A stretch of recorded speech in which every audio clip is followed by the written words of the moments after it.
Pessoal, boa noite. Esperados os 5 minutinhos de atraso tradicional, podemos começar o nosso evento, então, de Direito da Concorrência e Mercados Digitais. Estou aqui com o professor Vinícius de Carvalho, com a Beatriz Kira, com o Vitor Fernandes, e em breve passo a palavra para eles, mas antes queria falar algumas palavrinhas.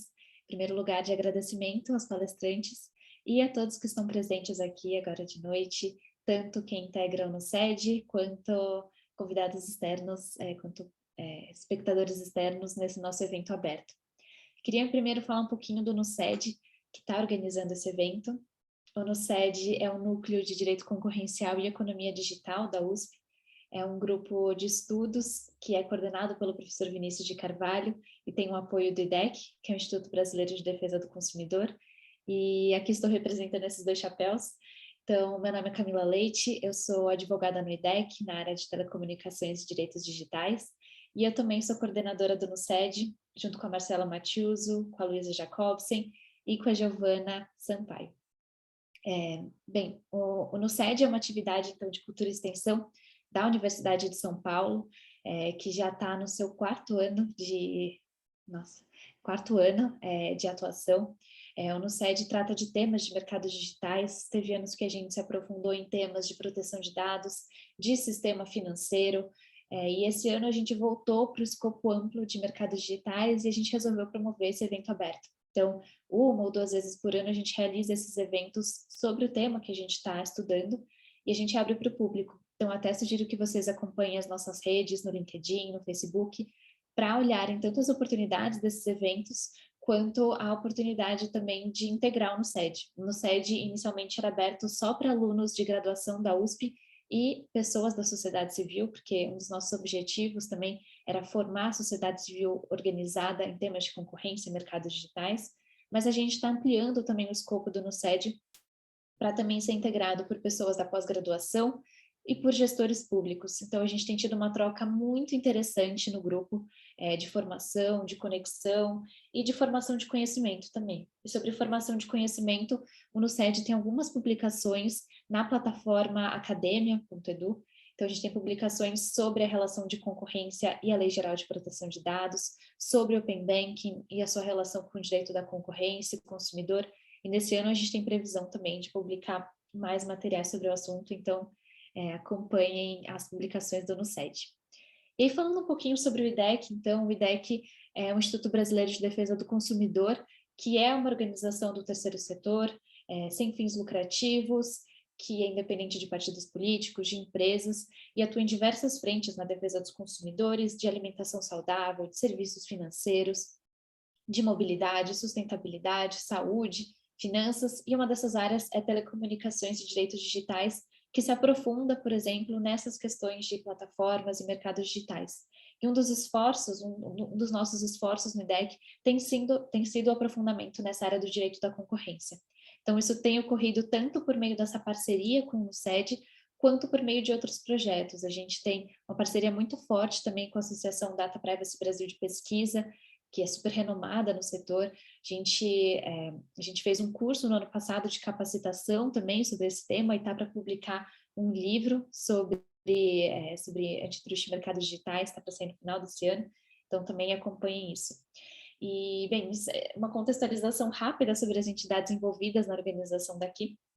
Eu também queria passar por uma rápida contextualização do tema.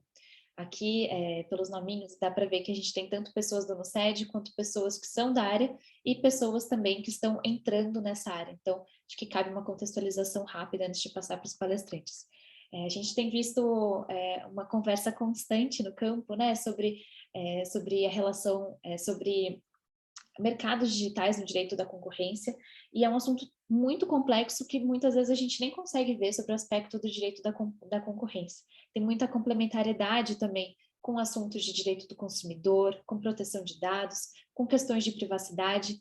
Esses são alguns dos desafios que a gente vai lidar aqui também. E alguns desafios também são sobre a discussão sobre a suficiência do antitruste para lidar com fenômenos tão complexos, dinâmicos, com mercados tão inovadores. Então, existem até algumas propostas que estão sendo discutidas de regulação prévia, de regulação ex ante. Antes a gente discutia a possibilidade desse tipo de regulação, agora a gente já tem alguns exemplos concretos. Uma discussão que está ocorrendo nos Estados Unidos com o American Innovation and Choice Online Act, e na Europa também a gente tem a aprovação já do Digital Markets Act. Então a gente tem muitas discussões sobre a suficiência do antitruste, sobre a demora na análise de condutas unilaterais nesses mercados, sobre os desafios dos aspectos não preço nos mercados digitais, especialmente em atos de concentração. Enfim, são muitos desafios que tornam essa discussão muito interessante, está sendo longamente debatido, mas a gente está aqui com pessoas muito capacitadas para realizarem esse debate. Antes de apresentar os nossos palestrantes, queria jogar algumas provocações que nortearam um pouco a conversa que a gente vai fazer aqui hoje, mas nossos palestrantes têm total liberdade para ampliar o escopo, se aprofundar um pouquinho mais em algum tema, até porque o Vitor e a Beatriz acabaram de defender a tese de doutorado deles nesse tema, então com certeza tem muito a contribuir, o professor Vinícius nem se fala.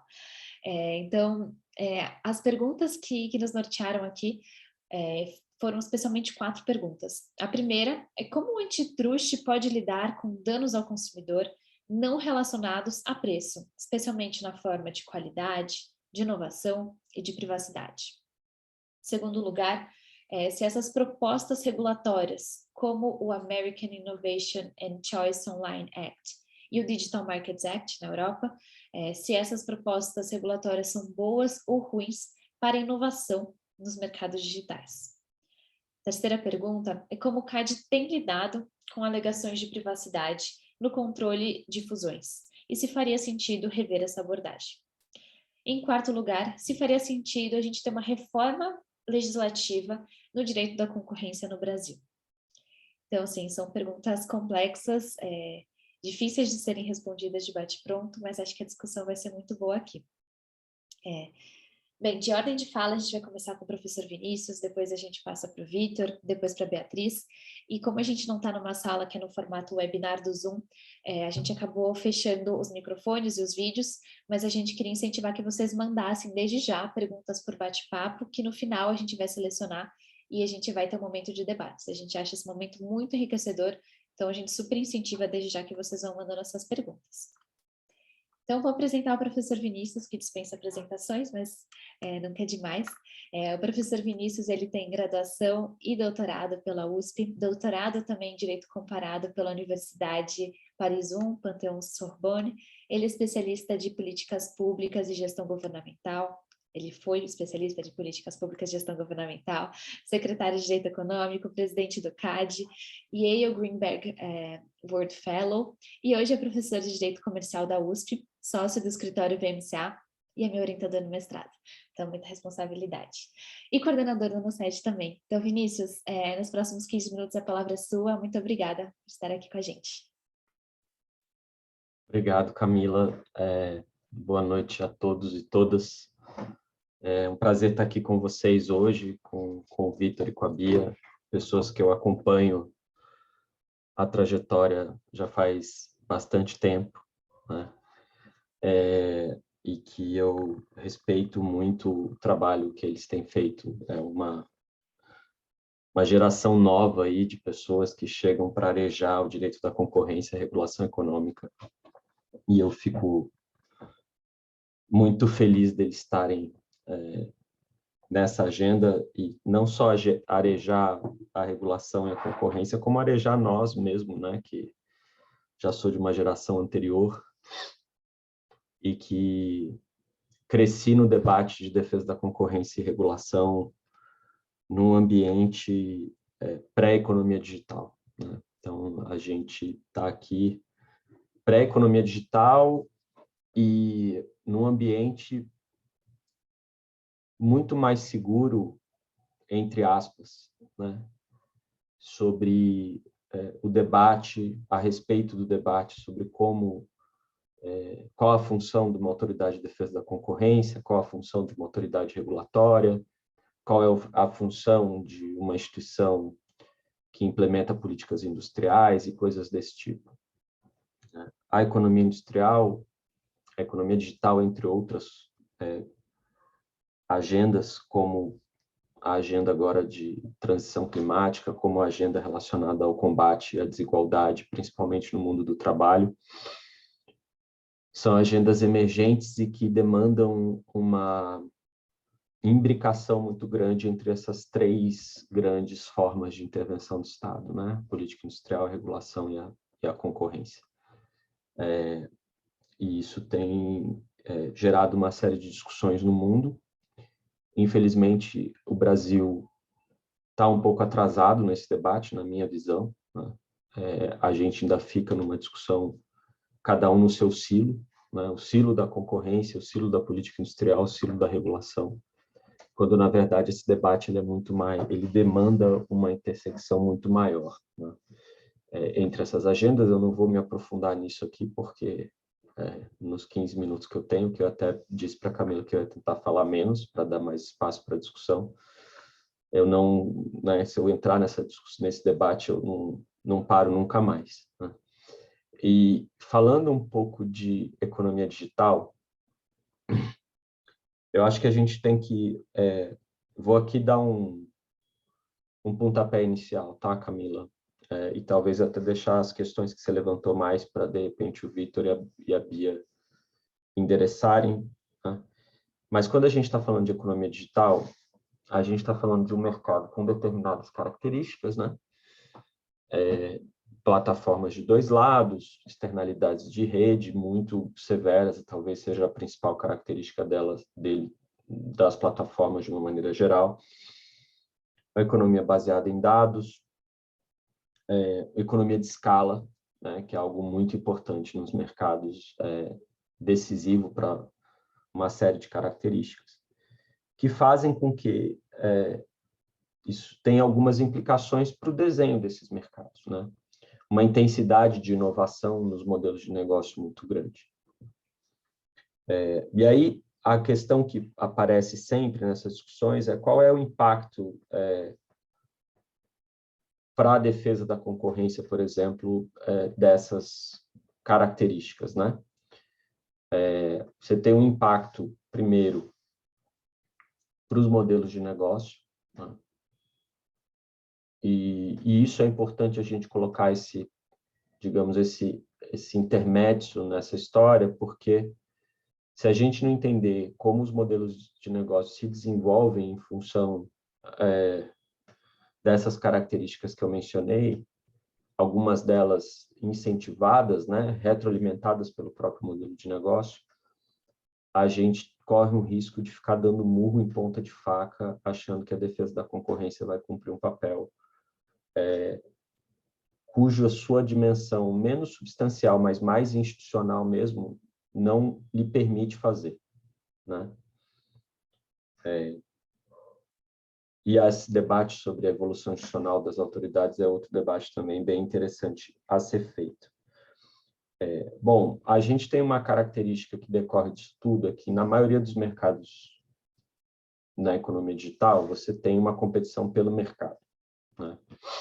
Que é aquilo que o Stigler Center, no relatório deles, dizem que é o efeito de tipping, né? Chega a partir de um determinado momento, aquele mercado tomba na direção de um grande player, né? Que por conta dessas características do mercado tende a se consolidar ali.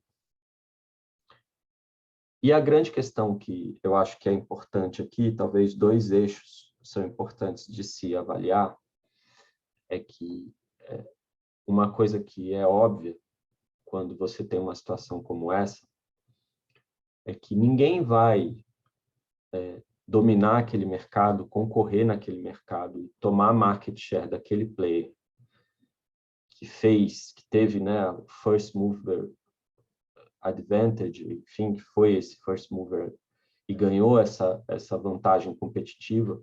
Ninguém vai entrar nesse mercado e tomar market share desse agente fazendo a mesma coisa que ele fazia. Não vai, né? Quem for entrar nesse mercado, disputar ou dividir esse mercado no sentido de criar, às vezes, até um mercado novo que absorve aquele, ou uma parte daquele até então que se identificava como um mercado único, né? dominado por um agente só, vai entrar fazendo alguma coisa diferente, né? Claro que você tem plataformas e plataformas, né? Você tem muita plataforma. Em várias delas, o multi-homing, teoricamente, existe, né? Mas a competição via um nível de diferenciação é muito grande, né? E aí, o que acontece nessas situações? Eu acho que tem uma implicação, para mim, muito forte do ponto de vista concorrencial. E aí o Vitor pode falar muito disso, que é o tema da tese de doutorado dele.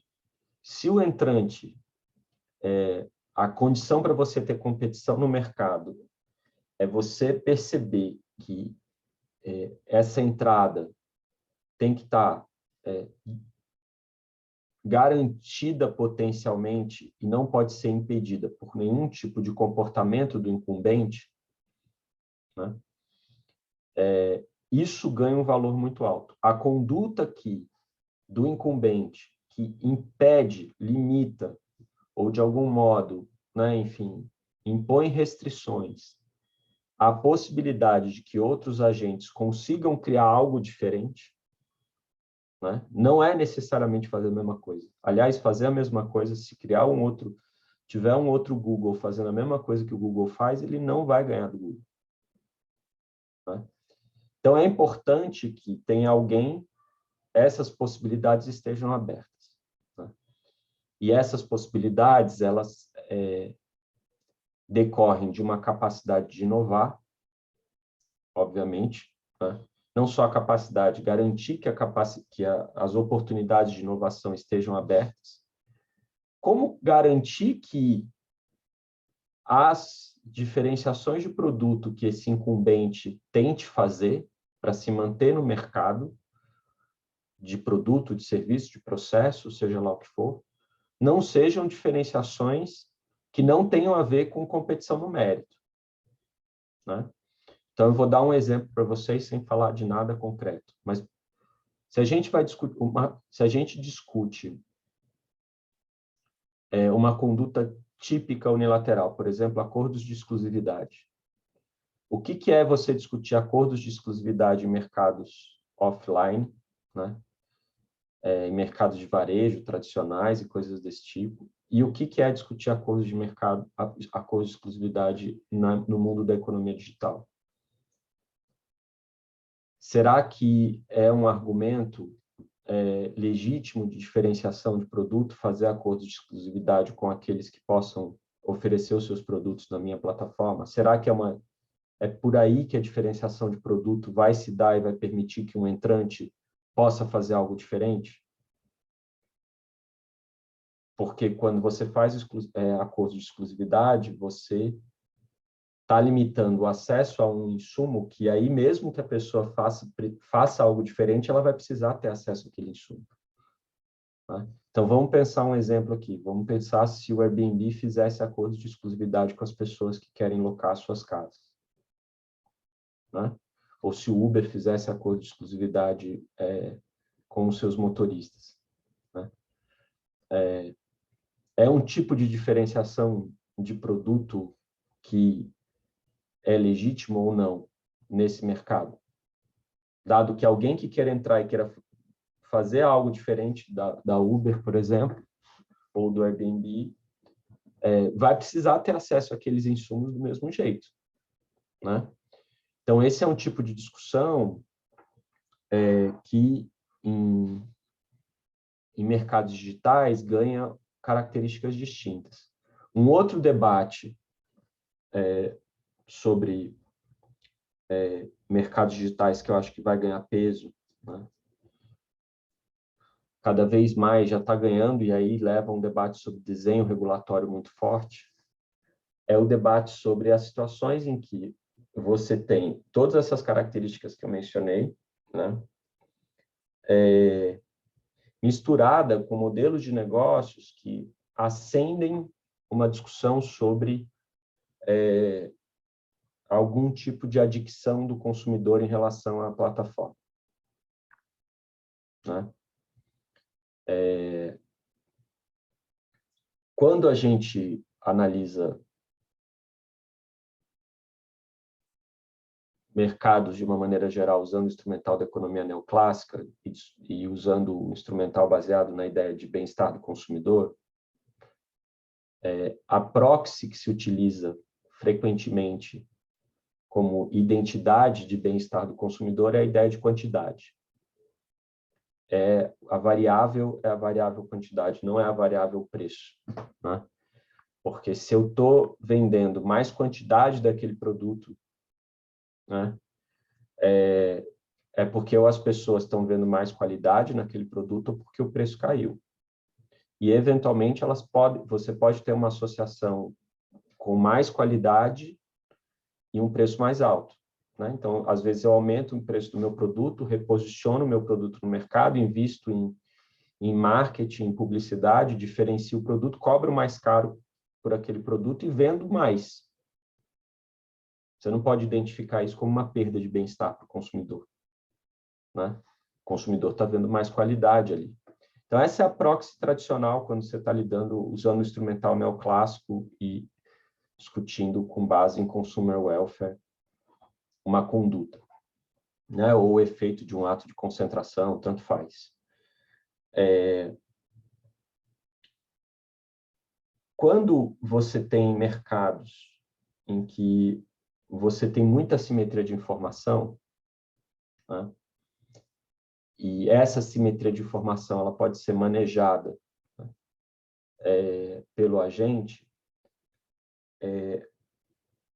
o consumidor muitas vezes não percebe essa perda de qualidade, né?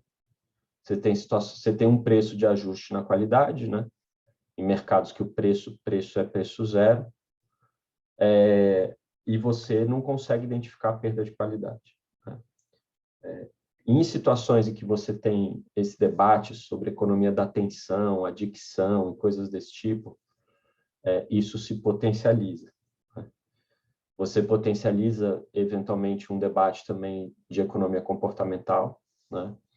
Em que, de novo, quando a gente analisa a partir de parâmetros da economia neoclássica, a gente sempre está olhando o comportamento do consumidor no long run, né? No longo prazo, ao longo do tempo, vai. Enquanto as questões que se relacionam de novo, a economia da atenção e uma possível adicção em decorrência disso fazem com que o consumidor tenha um bias, um viés de curto prazo muito forte, né? E, no fim, essa questão da quantidade que eu mencionei, né? Nesses mercados, a quantidade não é uma boa proxy para discutir bem-estar do consumidor, né? E se a gente tirar a economia digital e colocar cigarro, fica fácil, né?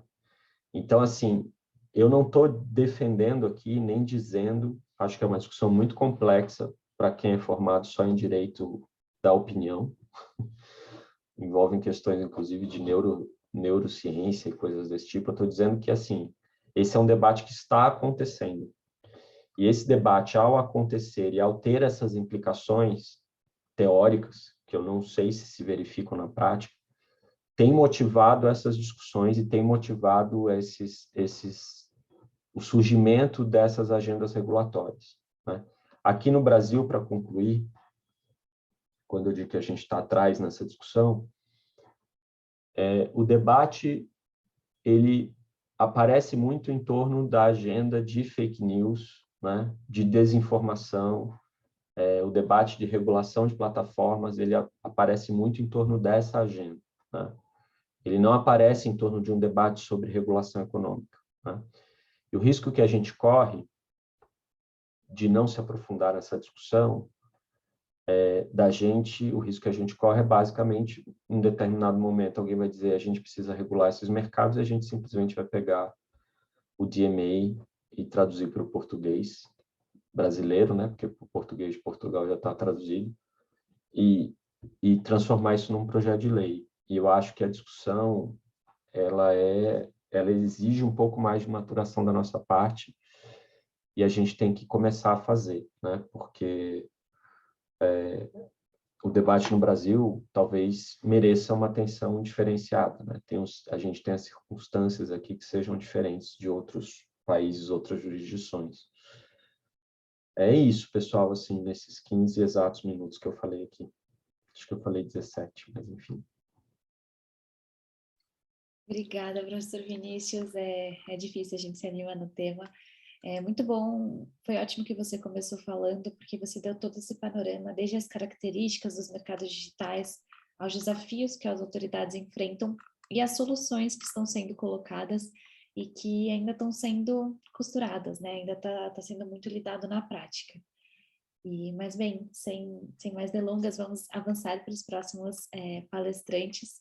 Vou passar a palavra para o Vitor Fernandes, que é doutor em Direito Comercial pela Universidade de São Paulo, bacharel e mestre em Direito, Estado e Constituição pela UNB, Universidade de Brasília, servidor público da Anatel, foi assessor jurídico da Subchefia de Assuntos Jurídicos da Casa Civil da Presidência da República, foi chefe de gabinete tanto no CAD quanto no STF, e atualmente é o mais novo conselheiro do CAD, professor do DP, e acabou de publicar o livro Direito da Concorrência das Plataformas Digitais, que é fruto da tese de doutorado dele, orientado pelo professor Vinícius.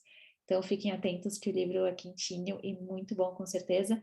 E, Vitor, se você puder dar um spoiler do livro também, vai ser ótimo. E pelos próximos 15 minutos a palavra é sua. Muito obrigada pela presença, conselheiro. Obrigado, Camila. Também queria iniciar aí agradecendo ao convite do NUSED. Eu tive a oportunidade já de estar aqui em outras ocasiões, inclusive ao longo da elaboração dessa pesquisa, da minha tese de doutorado, então é sempre um prazer muito especial poder voltar e reencontrar de novo o pessoal do NUSED, que ao longo desses anos aí nas conversas me trouxe inputs tão relevantes aí para o meu trabalho. Também cumprimentar, claro, o professor Vinícius, meu orientador, que me auxiliou bastante na condução aí dessa pesquisa ao longo dos últimos quase 4 anos, e que agora eu estou conseguindo publicar, finalmente, depois de ser aprovado aí pela banca, passando pelas críticas aí do professor Vinícius, ao longo desses anos aí. E também cumprimentar a Beatriz Kira, amiga querida também, que também serviu de grande suporte para mim aí, tanto do ponto de vista acadêmico quanto do ponto de vista emocional aí durante esses anos de luta. Também cumprimentar os demais colegas, as pessoas que estão nos acompanhando, e, enfim, dizer que aqui, Camila, eu vou tentar fazer uma abordagem um pouco mais resumida, para que a gente também tenha tempo aí de discutir um pouco mais claramente ao longo das perguntas e também com a participação dos nossos colegas. Bom, uma primeira discussão que a gente tem que fazer, e eu acho que é importante colocar isso em perspectiva um pouco histórica, né? Nos últimos 10 anos, esse tema da economia digital foi muito discutido pelos especialistas em antitruste, em direito da concorrência, e de alguma forma a gente percebe que as preocupações elas se modificaram ao longo dos anos. Num primeiro momento, né, o primeiro grande debate no mundo da concorrência foi sobre Big Data, né? Em que medida o Big Data seria ou não uma vantagem competitiva, quais que seriam as repercussões do Big Data para as políticas de concorrência, né? Como que o Big Data afetaria todos esses mercados, afinal, os dados seriam ou não novos ativos essenciais, né? A empresa que tem muitos dados, ela está na liderança da disputa em um determinado setor econômico ou não, né? Aquela publicação icônica da revista The Economist, lá em 2017, né? De que os dados são o novo petróleo, sugeriria um pouco isso, né? Então, em um primeiro momento, acho que a comunidade antitruste ficou muito interessada em discutir propriamente o ativo, né? Se o ativo dado, o ativo da nova economia digital, em que medida ele demandaria ou não uma mudança de perspectiva. Com o passar dos anos, a minha impressão é de que a gente foi migrando de uma discussão de acesso a dados, de uma discussão de Big Data, para discussões mais específicas sobre se os modelos de negócios que estavam surgindo na economia digital eram ou não ruins para a concorrência, né? E aí, nessa esteira, a gente tem o início de uma série de investigações antitruste com a União Europeia capitaneando esse debate em torno desse tema, né? Então, a gente começou a refletir um pouco se, afinal, a gente ter algumas condutas, como, por exemplo, o self-preferencing no mercado de busca online, como, por exemplo, eventual venda casada entre sistemas operacionais e aplicativos, enfim, a gente começou a ter um número relativamente grande de investigações relacionadas aí a esses casos, né? E essas investigações concretas, elas colocam para a gente uma certa preocupação mais de fundamentos, né, assim, do direito da concorrência, que é primeiro saber existe um potencial dano, né, aos consumidores nesses modelos de negócio? E, em segundo lugar, se existe um risco de dano aos consumidores, como que a gente tem que encarar essas condutas e encarar esses modelos de negócio? Como o professor Vinícius falou, assim, dentro do antitruste a gente tem, né, aí um arcabouço, né, já bastante antigo, bastante consolidado, de uma teoria econômica neoclássica que influencia muito a gente a enxergar qual que é o dano social que o direito antitruste tenta proteger, né?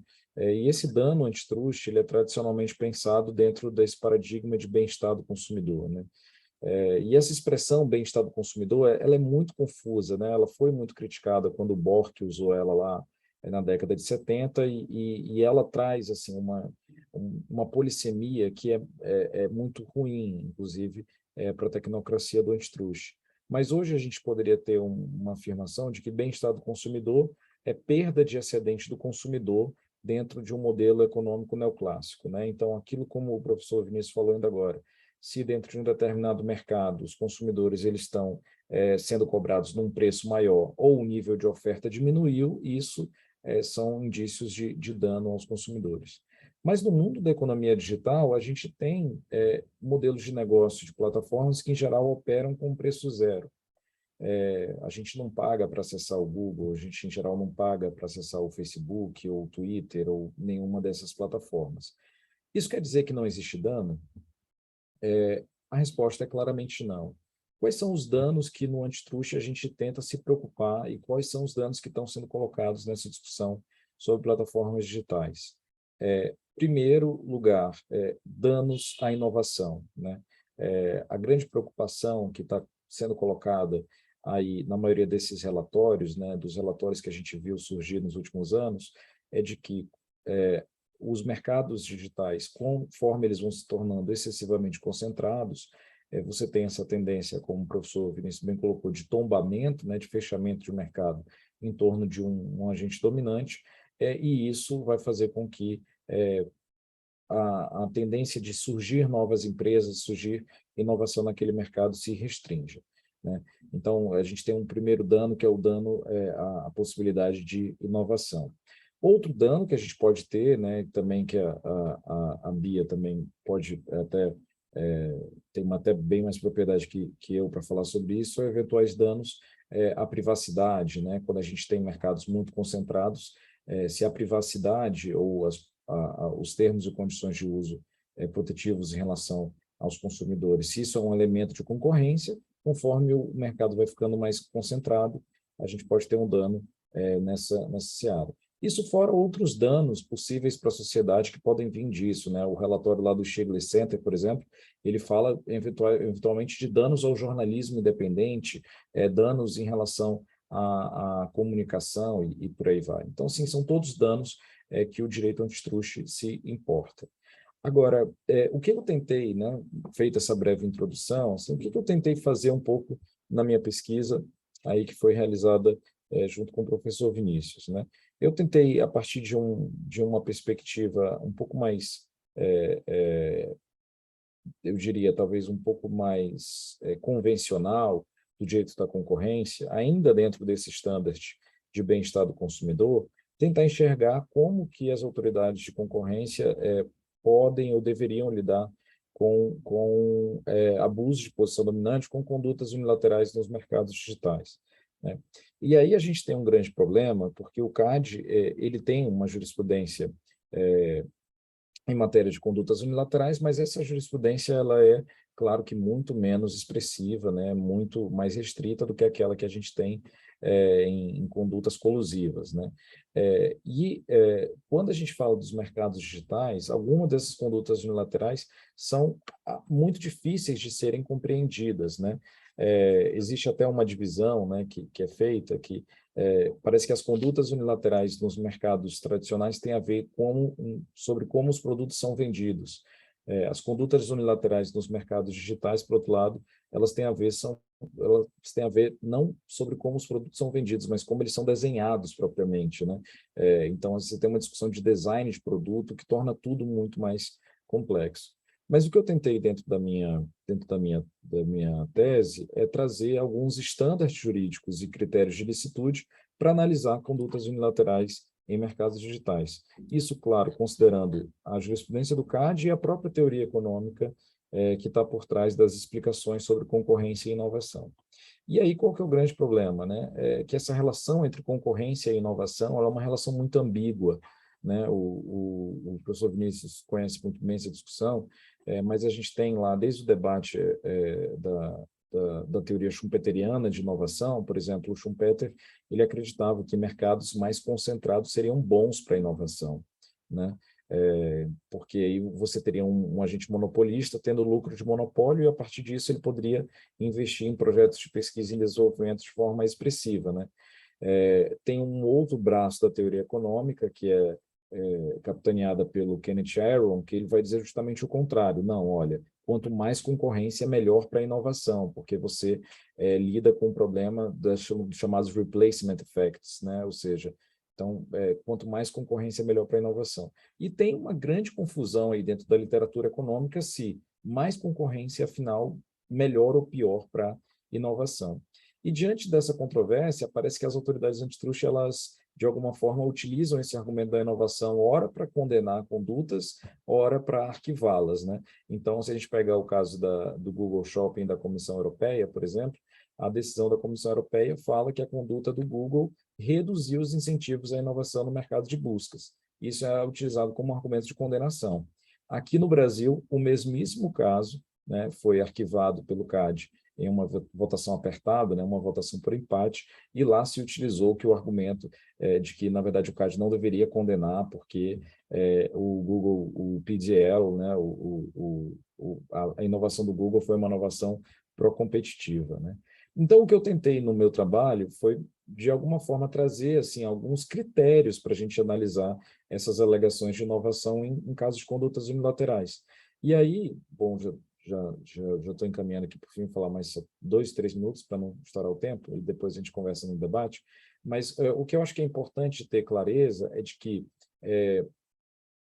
a moldura antitruste, ela serve justamente para que a gente possa analisar em cada um dos casos quais são esses riscos de reduzir os incentivos à inovação e quais são as possibilidades de eficiências baseadas em inovação. E eu tento fazer essa análise tanto de riscos de redução a incentivos quanto de eficiências na verdade, em 4 categorias de condutas unilaterais, né? Uma é o chamado free rider forçado ou apropriação de condutas de terceiros, uma outra discussão sobre o Google Multi-Homing, que é um caso também que foi analisado aqui pelo CAD, e, por fim, nessa discussão de auto-preferência, ou self-preference, que talvez seja a mais difícil de todas elas, né?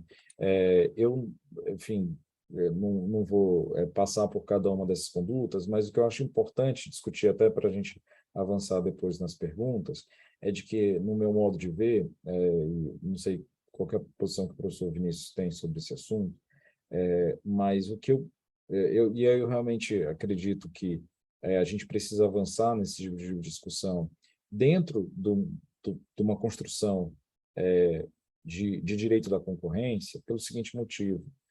o movimento que eu vejo que aconteceu na União Europeia, que está acontecendo nos Estados Unidos de uma certa maneira, é um movimento de desencantamento com o direito antitruste, né?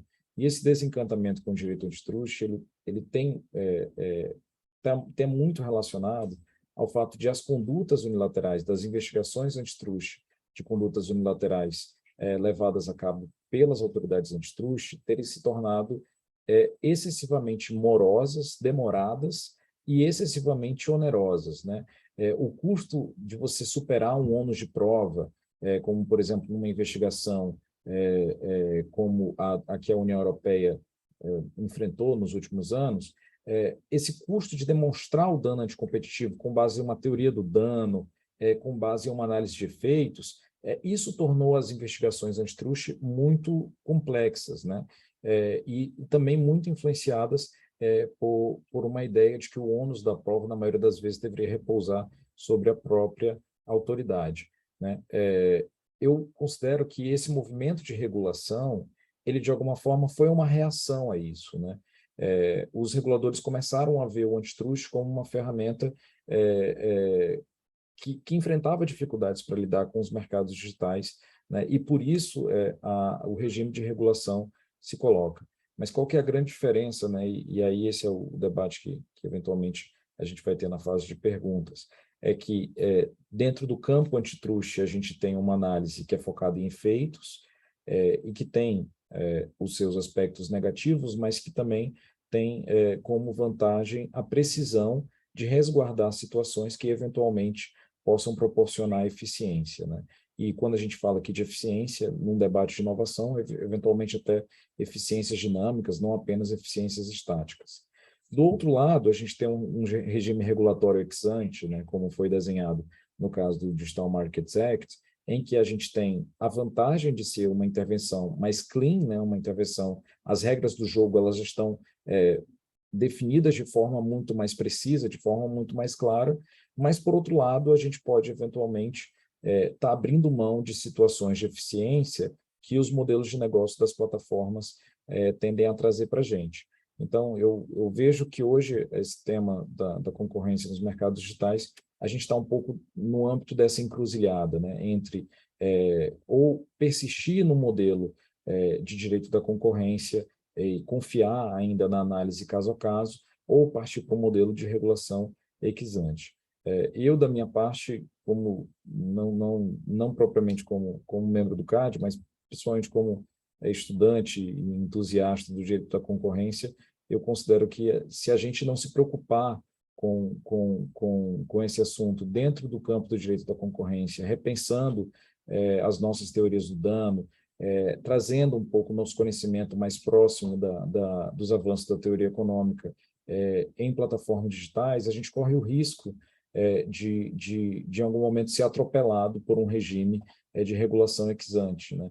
Que não necessariamente é incompatível com o modelo de defesa da concorrência, mas eu acho que a gente precisa, sim, de um esforço, né, para dar uma dose de adrenalina dentro do antitruste. Não necessariamente no sentido de ser mais intervencionista ou menos intervencionista, mas de trazer as nossas compreensões de teoria do dano e de condutas unilaterais para um patamar mais avançado de teoria econômica.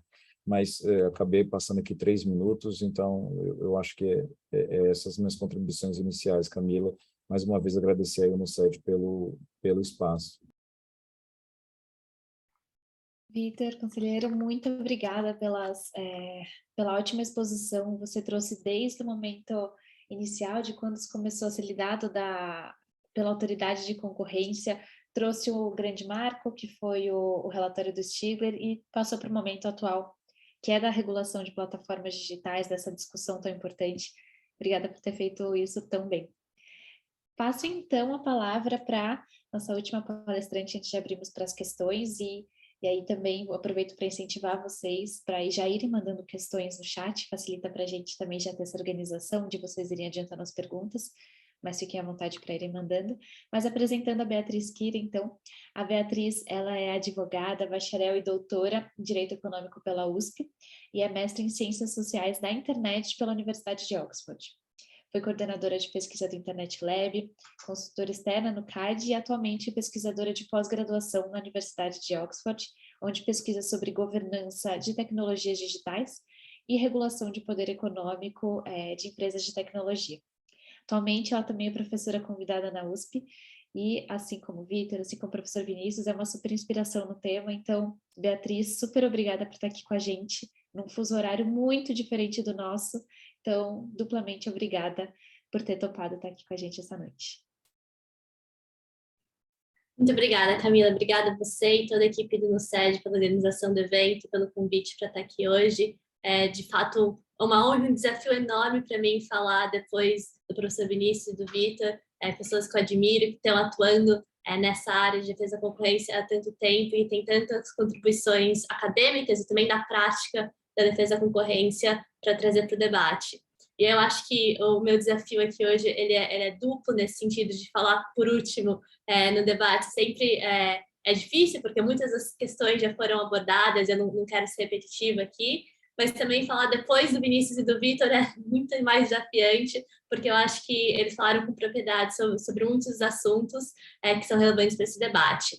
E aí eu queria talvez pontuar a minha contribuição para o debate de hoje, mas para essa área de pesquisa de uma forma mais ampla, como alguém que não é necessariamente do direito da concorrência. Eu acho que eu cheguei nesse tema da concorrência e mercados digitais por vias menos estruturadas, eu diria. Eu não advogo nessa área, não sei, não me identifico necessariamente como especialista em direito da concorrência. Eu chego numa perspectiva mais de direito, políticas públicas e regulação de mercados digitais, e olho para a concorrência como uma ferramenta muito poderosa nessa caixa de ferramentas do Estado para olhar para mercados digitais e para regular e para moldar mercados. Então, acho que cabe esse meia-culpa no começo, talvez para ver a minha perspectiva de como eu chego no debate, de olhar para mercados como construções jurídicas que podem e são constantemente moldados pelo direito, primordialmente pelo direito econômico. E aí, olhando para o antitrust como uma dessas ferramentas da caixa de antitrust. E eu acho que isso também tem relação com o ponto que o professor Vinícius trouxe no começo, que é a relação entre concorrência, política industrial, antitrust. Para mim, é um pouco mais fluida a forma como eu interpreto e aplico essas categorias no meu trabalho, na minha pesquisa. E aí eu também queria trazer alguns apontamentos aqui, muito baseados na minha pesquisa, principalmente na pesquisa de doutorado, que eu tive a prazer de defender recentemente e desenvolver na USP. E eu acho que para mim foi importante ter o Vitor ao meu lado, trabalhando no tema dele em mercados digitais também, que acho que a gente teve uma relação muito boa de troca. E eu sei que todo mundo aqui gosta de concorrência, mas acho que no nosso caso foi uma relação muito mais de complementaridade, principalmente porque o Vitor olhou mais para a questão de condutas na pesquisa dele e a minha pesquisa foi mais focada em atos de concentração. Então, acho que tem bastante sinergia em termos do que a gente olhou e como as nossas pesquisas se conversam. Então, nos pontos que a Camila trouxe de questões iniciais para o debate, eu trouxe aqui queria trazer aqui umas contribuições um pouco mais soltas que tocam em alguns dos pontos, algumas das questões norteadoras do debate apontados na introdução da Camila, mas que não necessariamente se estruturam como respostas diretas a essas questões. Eu acho que também alguns dos pontos a gente pode voltar no debate e aprofundar em alguns dos pontos durante a fase de perguntas e respostas, que eu tenho certeza que a plateia vai trazer muitas contribuições relevantes para a nossa conversa aqui hoje. Mas o que eu queria trazer, talvez assim, alguns apontamentos que são muito baseados, de novo, na minha pesquisa de doutorado, como eu vejo no contexto brasileiro e com foco em atos de concentração, ou de uma forma mais ampla, como eu coloco na pesquisa, da regulação da estrutura dos mercados digitais, 3 pontos principais. E o primeiro são questões de limitações procedimentais do antitrust tradicional, e aí, no caso, eu analiso os procedimentos do CAD na aplicação da lei de concorrência brasileira. Em segundo lugar, questões mais substantivas da análise do CAD, com base na jurisprudência do CAD sobre atos de concentração. Então, aqui, de novo, aquela relação de complementaridade que eu mencionei, o Vitor olhou na pesquisa dele para casos de condutas analisados pelo CAD, eu olhei para os casos de atos de concentração, então acho que as duas teses se conversam de forma bem relevante nesse caso. E aí, por fim, eu trouxe algumas ponderações, considerações, olhando um pouco além do antitrust, olhando para os outros instrumentos nessa caixa de ferramentas de direito econômico que poderiam ser usados e como poderiam ser usados, estão sendo usados para estruturar e supervisionar mercados digitais. Então, aqui, o primeiro ponto é esse ponto de vista procedimental. E eu acho que é importante levar em consideração, e acho que muitas autoridades antitrust ao redor do mundo estão levando em consideração, muito influenciados pela literatura, tanto do campo da economia, quanto do campo jurídico, que está sendo produzida recentemente, sobre as características dos modelos de negócios das empresas de tecnologia e as dinâmicas concorrenciais específicas desse setor, desses negócios. E o professor Vinícius trouxe na fala dele, de uma forma muito clara, quais são algumas dessas características mais desafiadoras desses mercados. Então, o fato desses mercados estarem estruturados em 2 ou mais lados, os efeitos de rede acentuados, eventuais barreiras de entrada, como, por exemplo, a celebração de acordos de exclusividade. Então, a forma como se estruturam esses mercados digitais ou essas plataformas, conectando diferentes grupos de usuários, a relação de interdependência entre a demanda desses usuários, faz com que a análise antitrust tradicional seja tensionada ou desafiada de formas importantes que a literatura já tem levantado, já tem apontado. E, por exemplo, a definição do mercado relevante é muito mais complexa, porque um mercado tem que ser identificado ou analisado em relação a outro mercado, porque os mercados estão interdependentes nesses casos. Isso, o CAD já tem um ferramental para eu conhecer, já tem julgados do CAD que reconhecem essa questão dos mercados de múltiplos lados como sendo mais desafiadores, a importância de se olhar para essas questões. Mas o que eu aponto na pesquisa é que a jurisprudência do CAD não consolidou de forma de entendimentos procedimentais quais seriam os passos de análise necessários para analisar casos envolvendo plataformas. Então, os guias de análise que o CAD usa atualmente não vão em detalhe em termos de como, de fato, aplicar esse ferramental antitrust para mercados de plataformas, principalmente considerando essa característica dos múltiplos lados. E aí, outra questão procedimental, ainda nesse primeiro ponto de desafios procedimentais, que eu analiso, é a questão dos critérios de notificação para análise de ato de concentração, que no caso do Brasil depende do preenchimento de 2 critérios de faturamento. E com isso, as operações que incluam agente dominante no mercado, adquirindo um concorrente potencial que pode ser bastante inovador, mas sem um faturamento alto, né, porque por conta desse critério quantitativo, frequentemente podem não ser notificadas. E, de novo, isso é um problema não só no Brasil, é outra questão que já foi identificada em outras jurisdições, a questão quantitativa de faturamento não sendo necessariamente o melhor e mais apurado forma de olhar para as plataformas e atos de concentração envolvendo essas plataformas, mas que no caso do CAD também é verdade por causa dos critérios estabelecidos na lei.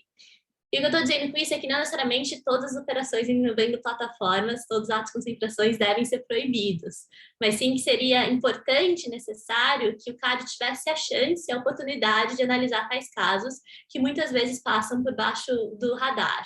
E eu acho que, no caso do Brasil, tem um instrumento procedimental importante que na pesquisa eu proponho que pode ser um pouco mais utilizado mais ativamente para mitigar algumas das preocupações com esses procedimentos com os casos que passam abaixo do radar. E o procedimento dos APACs, né, que são os procedimentos administrativos para apuração de atos de concentração, que muita gente identifica como uma flexibilidade da legislação brasileira que dispensaria necessariamente a mudança na legislação para analisar atos de concentração. Então, tem essa via de escape na lei brasileira que permite, mesmo depois que um ato de concentração já foi concretizado, a autoridade pode olhar para trás e pedir para analisar casos, mesmo quando os critérios quantitativos não são atingidos. Mas, na prática, o CAD não tem usado para isso. Na prática, o APACS tem sido usado muito mais para casos de gun jumping, em que os casos deveriam ser notificados, mas não foram, do que para esse fim um pouco mais ambicioso, talvez, que poderia ser colocado em prática, poderia mitigar essa preocupação mais procedimental relacionada à notificação. Então, esse é o primeiro ponto que eu queria trazer, algumas das questões procedimentais em relação a mercados digitais e atos de concentração. E aí, o segundo ponto, uma segunda conclusão do meu estudo, é em relação à análise substantiva dos casos pelo CAD. E, de novo, com base nessa análise de jurisprudência dos casos envolvendo mercados digitais em atos de concentração, o que eu argumento na minha tese é que o CAD ainda não incorporou na prática decisional novas teorias do dano, que são típicas de plataformas digitais e que podem ser identificadas e já estão consolidadas de certa forma na literatura, mas que ainda não foram incorporadas na prática decisional. Isso porque, em muitos casos, os riscos envolvendo concentrações no mercado digital são em relação à concorrência dinâmica, né? Que é esse elemento que o Vitor trouxe também na fala dele, não necessariamente a concorrência estática. E aí, isso exige o reconhecimento pela autoridade antitruste das novas dinâmicas competitivas. Então, não necessariamente olhar para aquele retrato do mercado ou das market shares, da configuração no momento específico do tempo, vai revelar qual a dinâmica competitiva daquele mercado, que evolui de uma forma muito mais rápida quando a gente está falando de mercados digitais, que é outro ponto também que foi mencionado pelos outros panelistas um pouco mais cedo. Então, por exemplo, o fato das empresas não cobrarem preços monetários pelos produtos e pelos serviços oferecidos para um grupo de usuário, não necessariamente quer dizer que não tem problemas relacionados à estrutura de precificação, porque é uma contrapartida não monetária que pode ser relevante para análise antitruste, como no caso no volume de dados. E tem jurisprudências em outras jurisdições que mostram ou que tecem o argumento, né, de que cobrança excessiva de dados pode ser considerada análoga à cobrança de um preço excessivo quando esses dados não são necessários para fornecimento de serviço implicado naquela relação.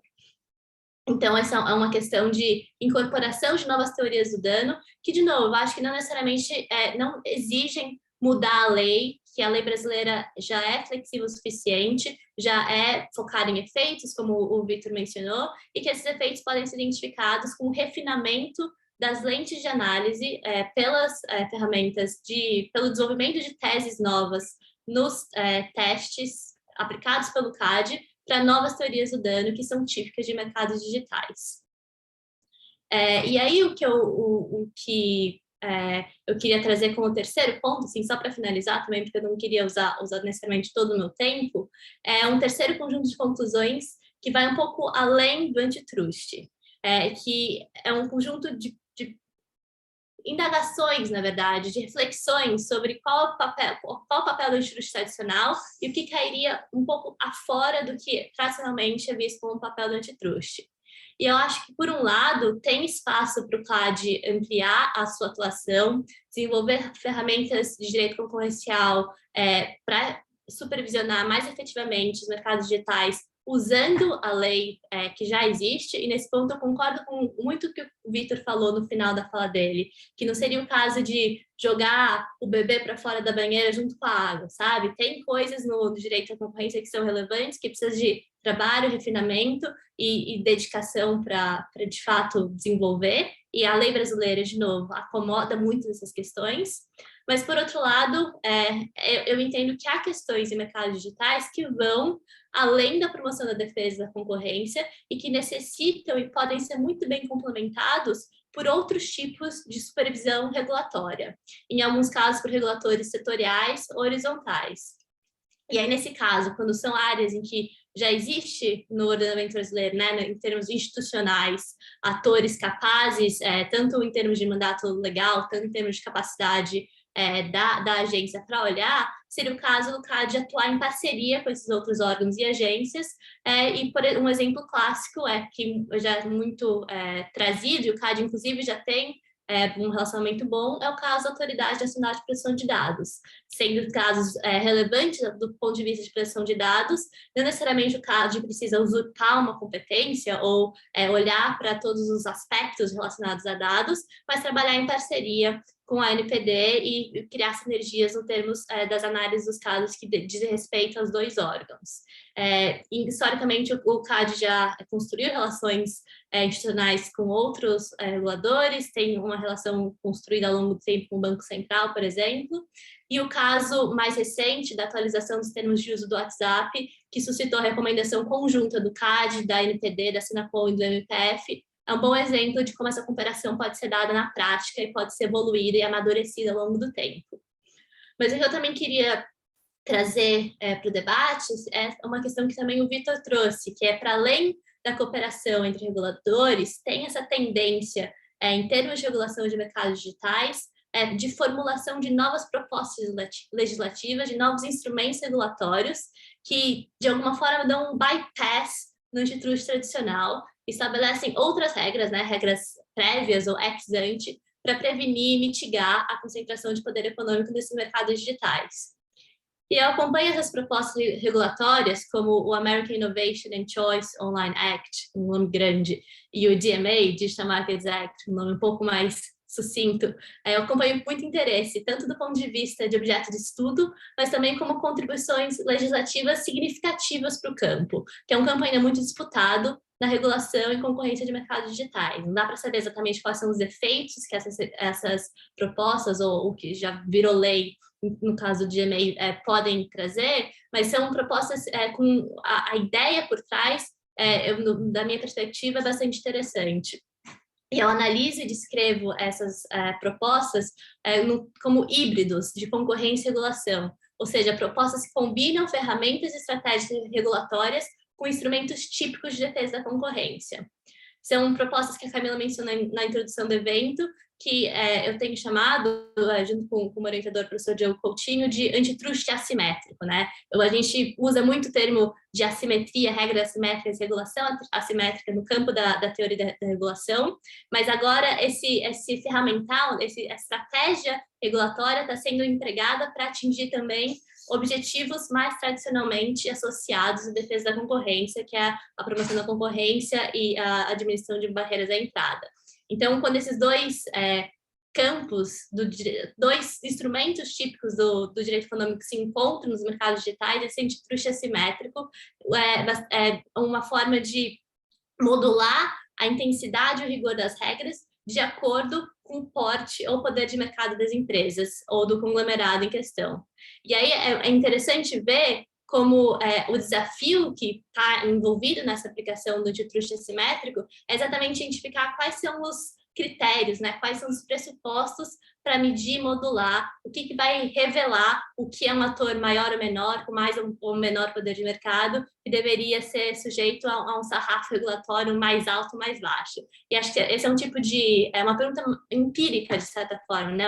Como modular a aplicação dessas regras de acordo com as características do mercado. E acho que isso também está em discussão, e muitas dessas regras que estão sendo propostas e debatidas vão trazer mais subsídios para a gente entender melhor como funciona essas novas obrigações ex ante pré-definidas que podem robustecer o escrutínio dessas empresas dominantes em mercados digitais e podem trazer, possivelmente, que é a promessa delas, um pouco mais de concorrência para o mercado.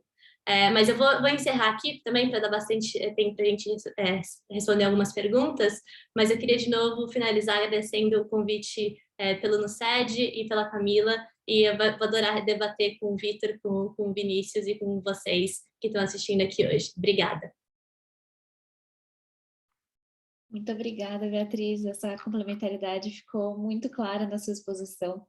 E se tivéssemos combinado mais ainda, não teria ficado tão perfeito quanto ficou. Então, muito obrigada. Gostei que você trouxe esses 3 tópicos bem estruturados, até baseados na sua tese dessas limitações procedimentais, materiais da jurisprudência, né? E também esses ferramentais que a gente tem discutido, tanto de cooperação quanto de regulação, tem sido um assunto que tem sido bem discutido atualmente. E as perguntas que surgiram aqui no chat são muito relacionadas a isso. Então, eu vou tentar envelopar elas. Envelopar não, eu vou falar oralmente, como a gente está gravando aqui. Vou jogar as questões para a gente responder em bloco. Inicialmente, as perguntas são relacionadas à regulação, E aí temos outras perguntas também. E aí eu vou pedir para que vocês ou tratem amplamente delas ou escolham algumas, porque elas também são bem complexas. Então, vou começar com a pergunta da Letícia. E ela fala que o professor Vinícius mencionou que não poderíamos meramente traduzir o DMA. E quais seriam exemplos de circunstâncias específicas no Brasil para adaptarmos regulações de plataformas digitais? Por exemplo, em relação ao próprio DMA. Segunda questão é do Humberto Cunha dos Santos, que pede percepções dos palestrantes no tema sobre a morosidade, onerosidade das investigações antitruste, para justificar o que ele chamou de movimento de desencantamento do antitruste. E a Beatriz traz que estamos vivenciando um movimento de retomada da proeminência da defesa da concorrência. Então, parece que as prescrições de aplicação do DMA continuarão a exigir o olhar concorrencial para ensejar a concretização dos seus comandos. Então, o Humberto Cunha pede a percepção de vocês sobre o tema. O Celso Bessa também traz duas perguntas. Nossa, as perguntas estão surgindo depois. Eu vou falar oralmente para fins de gravação, mas podem escolher qual pergunta endereçar. Celso Bessa faz a primeira pergunta, falando que a Beatriz menciona que algo que o faturamento talvez não seja a forma mais apurada de olhar atos de concentração. E a segunda pergunta é qual literatura e referências básicas para o tema de antitruste no mercado digital,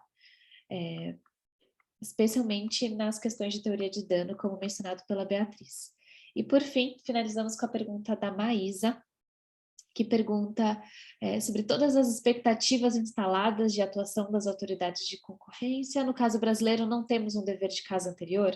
Não seria o caso de preencher uma lacuna anterior de visão estatal para a política industrial nesses mercados e eventuais modelos de inovação pretendidos?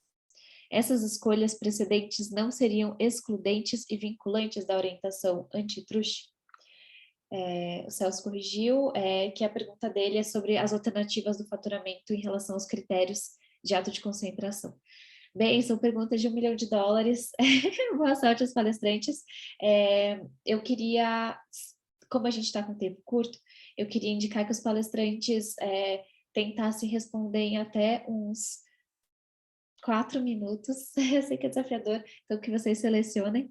E aproveitem também, deem suas considerações finais, já que o tempinho está curto e já está bem tarde na Inglaterra.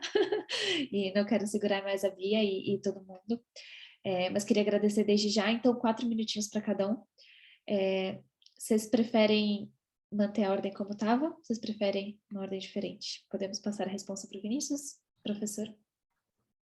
Tem muitas questões aqui. Eu acho que a discussão do DMA, por exemplo, é uma discussão que ela merece ser abordada de uma perspectiva substancial, mas também de uma perspectiva institucional, né? Aqui no Brasil, um debate sobre regulação de plataformas, ele naturalmente vai demandar uma discussão sobre a necessidade ou não de se ter uma agência reguladora, né? Ou se alguém vai assumir essa função, né? Do que a gente vê hoje, não tem nenhuma que se encaixe perfeitamente, né? Nessa função. Então, acho que aqui tem um debate institucional para ser feito. E aí, a gente tem uma discussão sempre quando eu vou conectar com a questão que foi a Maísa, que acho que colocou aqui no final, porque muitas vezes a gente faz um debate sobre regular mercados, quando, na verdade, em várias situações a gente tem que discutir criação de mercados, né? Amadurecimento de mercados, incentivo a determinados modelos de negócio. E por isso que existe uma conexão aí entre uma agenda de desenvolvimento e de incentivo à inovação e geração de novos, e exploração, entre aspas, no sentido positivo, de novos mercados no ambiente de plataformas, né? Transição de mercados de serviços tradicionais para a economia digital, que é diferente de uma situação europeia em que as coisas já estão razoavelmente estabilizadas, né? Sei lá, você não tem tanto um debate de acesso como você ainda tem aqui em relação a uma série de coisas, né? Então, eu acho que talvez essas questões elas precisem ser avaliadas quando se vai discutir um GMA no Brasil, né? Outra coisa diz respeito ao debate que a Bia colocou sobre a regulação assimétrica e o antitruste assimétrico, né?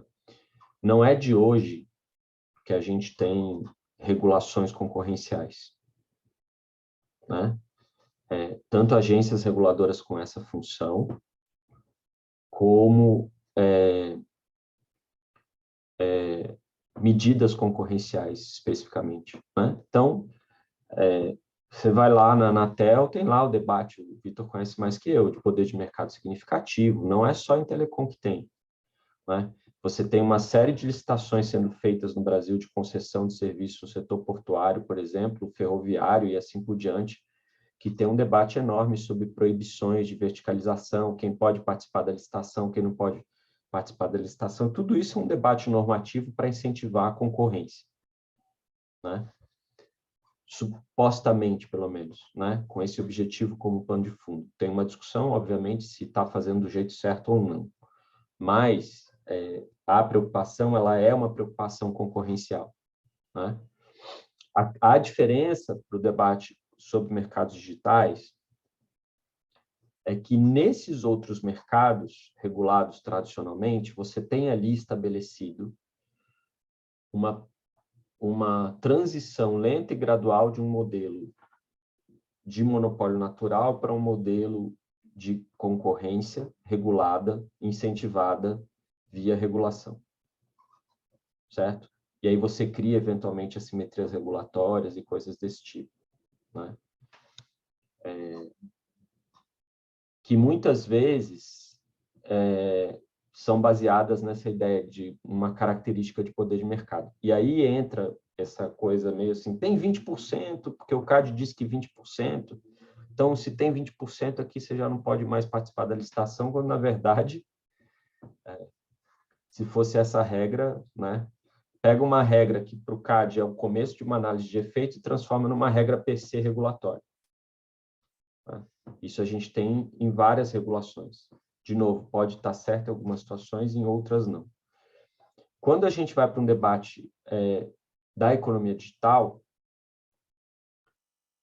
a grande questão é que a gente não teve essa transição, né? Você não tem um mercado que você tem falhas tradicionais, de monopólio natural, externalidades, não sei o que você vai regulando do ponto de vista de gerar uma competição dentro daqueles limites que aquele mercado já tem, né? Aqui a situação é muito mais complexa, né? Porque normalmente o fluxo é um fluxo que a regulação chega mais lá na frente. E aqui a regulação chega bem antes. Isso está acontecendo no mercado financeiro também, né? E aqui esse é o cenário. E aí essas discussões elas se misturam. O que é o antitruste, o que é a regulação e tal. É natural que isso aconteça, né? A gente tem que ter um pouco de cuidado, eu acho que para organizar essa discussão. Acho que era isso. Tentei ficar nos 4 minutos. Ficou muito bem, obrigada, professor.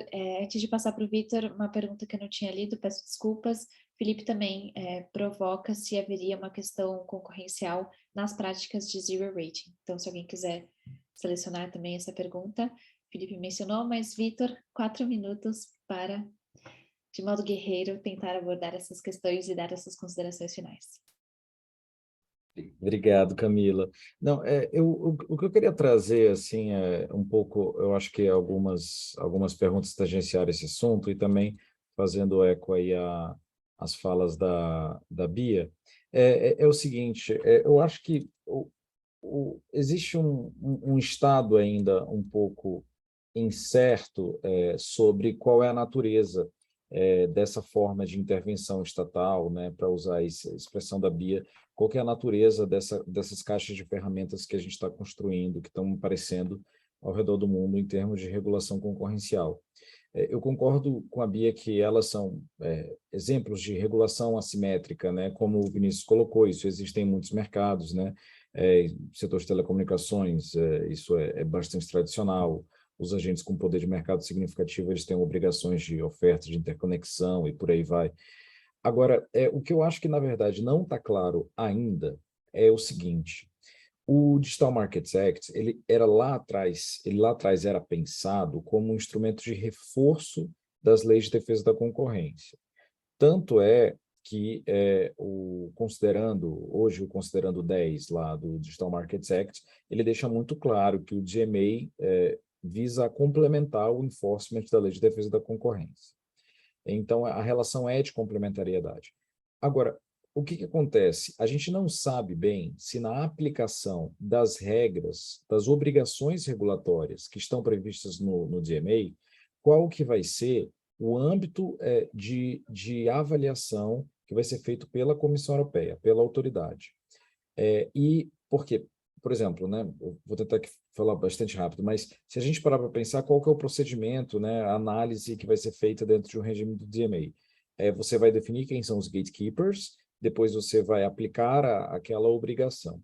Aí, uma primeira discussão que se colocou durante a fase de elaboração legislativa foi: a definição de gatekeeper vai ter a ver com o poder de mercado da empresa? Ou seja, uma empresa que não tem poder de mercado, ela pode provar que não tem poder de mercado e, por isso, sair fora das obrigações regulatórias? Essa é uma pergunta, por exemplo, essa é uma pergunta bem importante. A última versão do DMA aprovado diz que um agente econômico ele só pode refutar a posição de gatekeeper se baseando nos critérios de faturamento e volume de vendas. Então, na verdade, a definição do gatekeeper ela não tem muito a cara da posição dominante que é tradicionalmente utilizada dentro da teoria antitrust. É uma outra lógica, né? Bom, e aí uma outra pergunta, e eu acho que essa é a grande pergunta, né? A pergunta de $1 milhão, né? Como para copiar aí a Camila, né? Bom, por exemplo, o DMA ele proíbe a combinação de dados em múltiplos mercados que uma plataforma participa, ou traz uma vedação à self-preference, à autopreferência, dentro de um determinado grupo econômico. Bom, esse cara, vamos supor que ele é um gatekeeper, ele está implementando uma dessas práticas que é proibida pela regulamentação do DMA. Será se ele pode se defender dizendo o seguinte: olha, o meu modelo de negócio, meu self-preference, a minha combinação de dados, tudo isso trouxe uma eficiência econômica? O DMA, na última versão que foi aprovada, ele diz o seguinte, né, está lá no considerando 23, quaisquer justificativas econômicas que envolvam definição de mercado ou que busquem demonstrar eficiências derivadas de um tipo específico de comportamento da empresa devem ser descartadas. Ou seja, a lógica do DMA é muito mais uma regulação ex ante, vamos dizer assim, clear cut, né? Ou seja, é uma obrigação, é um regime per se. Na verdade, assim, tentando trazer a comparação para o antitrust tradicional, essas regras, né, a princípio, elas vão ser regras de regime per se. Mas existe um debate entre os especialistas, porque além das obrigações do artigo 5º, tem o artigo 6º, que são obrigações que estão sujeitas à futura especificação por parte da Comissão Europeia, e talvez nas obrigações do artigo 6º daria para a gente apresentar alegações baseadas em eficiências e por aí vai.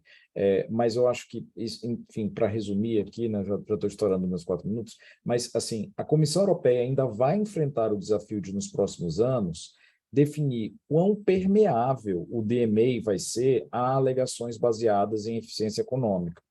E esse vai ser um movimento determinante para a gente dizer se o DMA, afinal, ele é um complemento do direito da concorrência ou se ele é, de fato, um regime regulatório de regulação assimétrica, como a Bia colocou, mas dissociado dessa lógica de eficiência econômica, dessa lógica de consumer welfare que tanto influenciou a gente no direito da concorrência.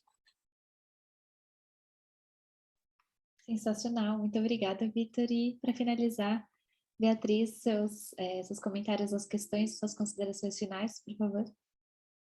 Obrigada, Camila. Vou tentar alguns comentários, talvez que respondam algumas perguntas que não foram contempladas ainda, mas eu não vou resistir, vou falar alguma coisa sobre o GMA também.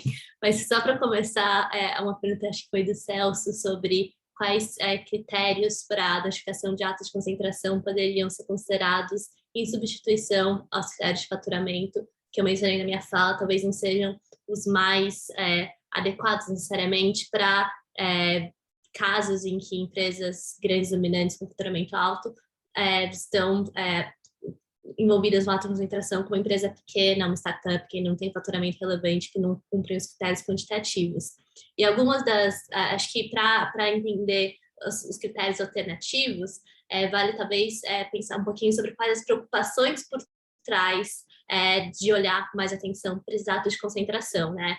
Acho que parte da preocupação é o que uma parte da literatura tem identificado como eles chamam de killer acquisitions, ou né, de aquisições, atos de concentrações assassinos, que acabam por matar ou tirar da linha de produção de uma inviabilizar o oferecimento de uma inovação, de um serviço, de um produto que poderia vir a competir com um dessa empresa grande.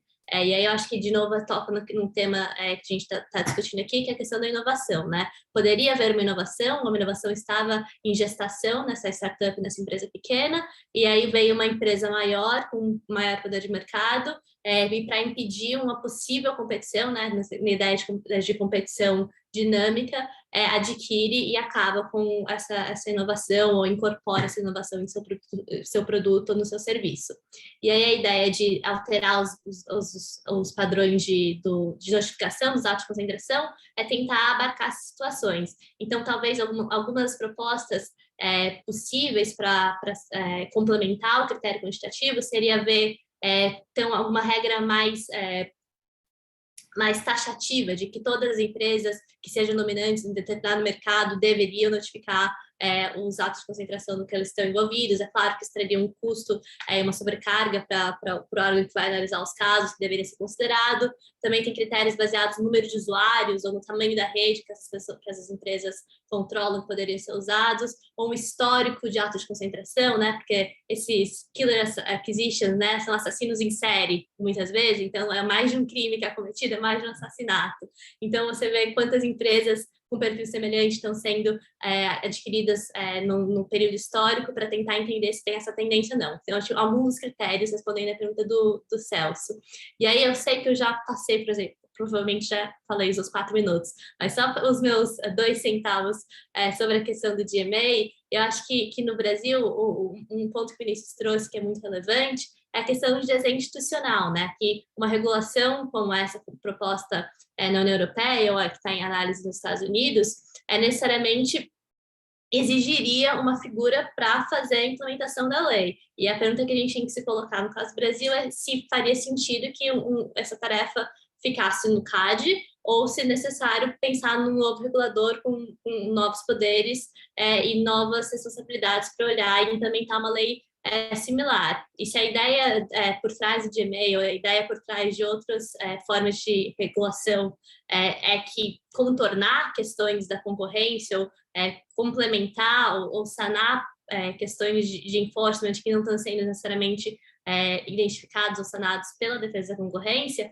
talvez o CAD não seja, de fato, o lugar o locus para esse tipo de enforcement. Então, e é uma questão de pensar o desenho institucional que o Brasil gostaria. E eu acho, nesse sentido, a pergunta que foi feita no final, e agora não sei se foi feita pela Maísa ou se foi feita pelo Fábio, mas a ideia de pensar como essas políticas públicas se interconectam, se relacionam, né? A política de defesa da concorrência em relação à política industrial, em relação ao tipo de mercado que a gente quer fomentar no Brasil, e também levando em consideração essa relação que o Brasil tem, que ser um país não necessariamente no centro do capitalismo, em plataformas não tão baseadas, e o tipo de intervenção, o tipo de desenho de mercado que o Brasil teria capacidade de desenhar e implementar nesse sentido, porque não necessariamente o Brasil tem o tamanho da União Europeia, ou é o lugar onde as empresas são baseadas como os Estados Unidos. Então, qual é o lugar do Brasil nessa